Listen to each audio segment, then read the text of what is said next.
If you own a dental practice and looking to grow in 2026, but you're uncertain what digital marketing strategies you should be doing, should you be trying to team up with a dentist SEO agency or a PPC company that specializes in dental care or emergency dentists or whatever the service is that you're looking to generate more inquiries for?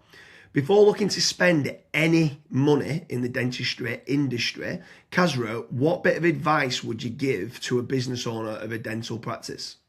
So for dental practice owners, the biggest piece of advice that I would give would be to track your KPIs, set up some profitability sheets in place that shows you how much money you're spending every single month, where the leads have actually come from, what the quality of those leads have been like, and also how profitable those leads have actually been as well. Once you have those figures in place, digital marketing is just a lot more predictable.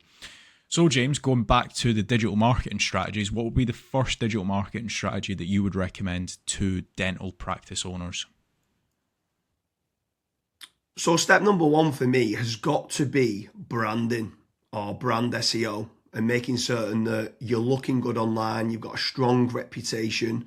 I think everything needs to start, the foundations need to start with a positive kind of brand SERP of who you are and what you do.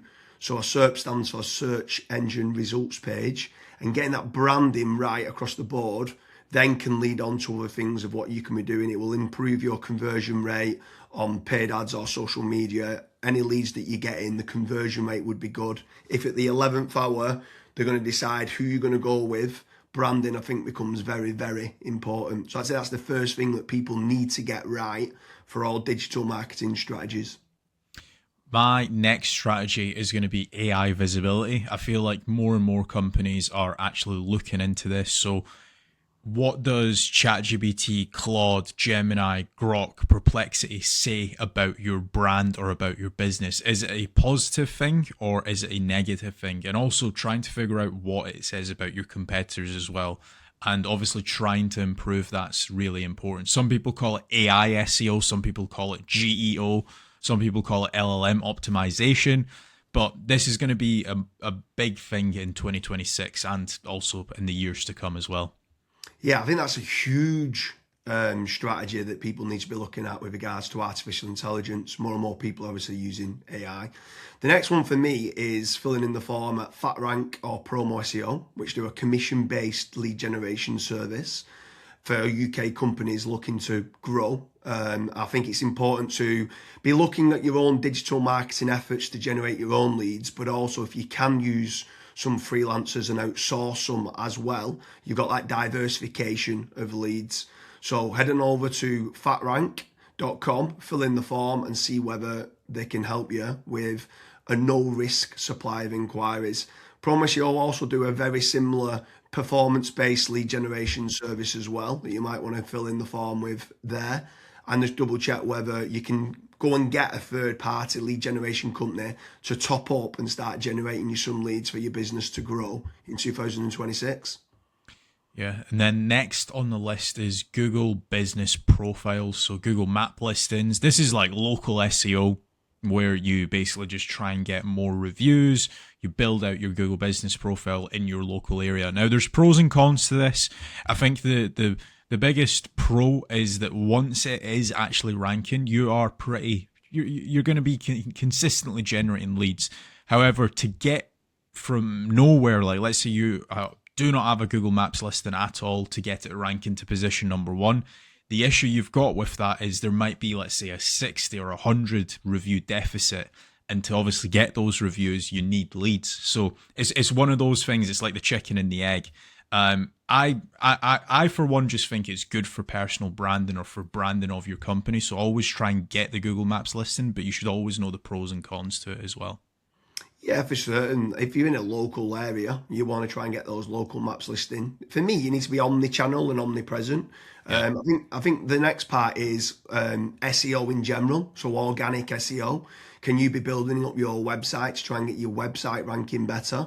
If you are in local area, you might want to do your service with the area of where you cover. So like plumbing in Manchester, create a page for that. Hopefully then share that on the Google business profile of what you mentioned. but trying to get organic rankings, the amount of search volume that people are out there searching for different services of what you do, or it could be some blog posts that you could be doing as well. There's different strategies on there that you can be doing, but ideally you want good quality content, build up topical authority, and try and get some third-party backlinks to power up the site to get those organic SEO rankings. I think that's another big part that you need to be doing as part of your digital marketing strategies in 2026. Yeah, and then the next one, which kind of ties back to what you were saying before, James, is obviously organic social media. Now, organic social media, I think it's more of a numbers game. So try to create good content that your audience would actually view. Like I see this time and time again where I look at brands and they've just published maybe 4 or 5 posts on their Instagram profile and they've not been active for 3 years, right? That's not going to drive you sales. But if you can do how-tos, if you can do guides, maybe you can do before and afters, right? If you can do content like that, that way people will see you on socials and they will actually click to actually figure out more about you, fill in the contact form.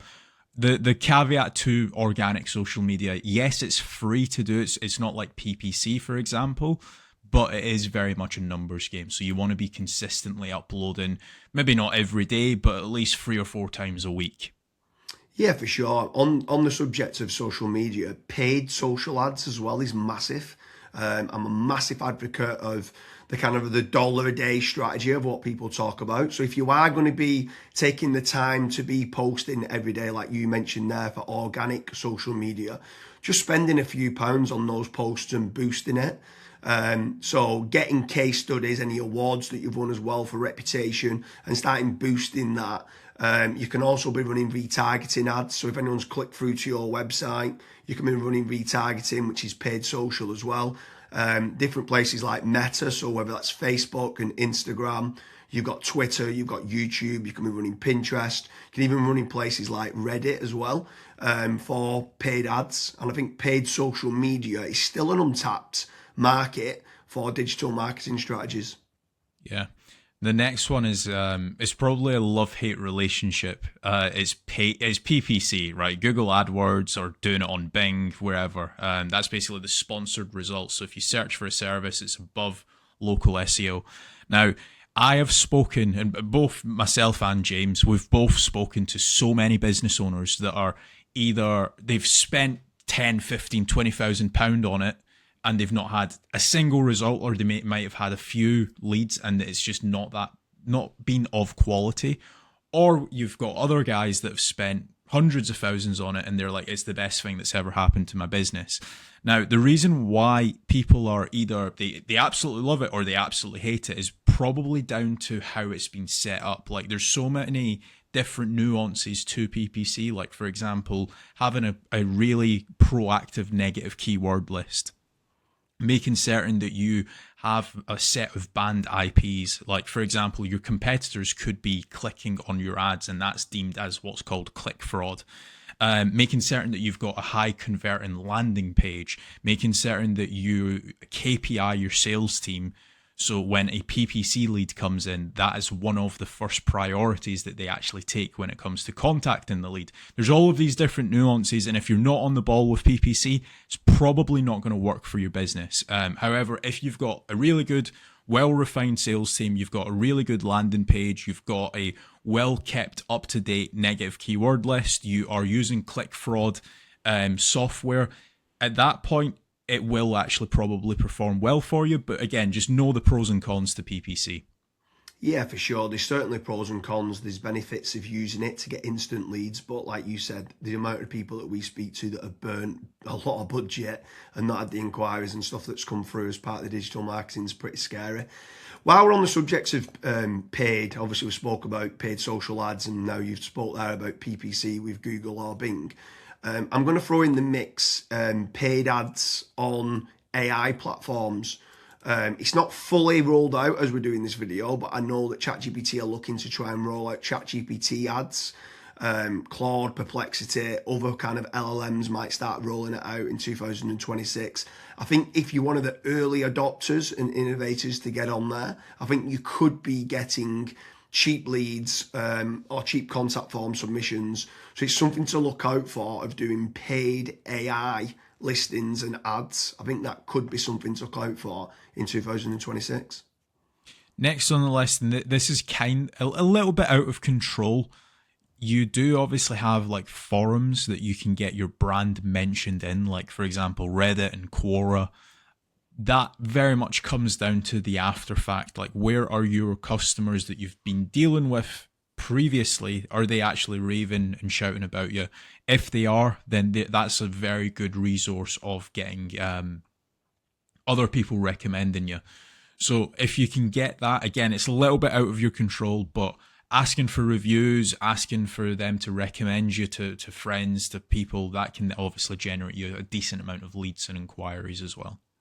Yeah, for sure. And the add-on benefits to places like Reddit is that it's getting cited so much now in the AI overviews. So when you spoke there early on about AI visibility, if you can try to get a positive kind of lot of people talking about the products and services of what you do and some reviews on there, it's indirectly then going to help you, or directly actually is going to help you with AI visibility.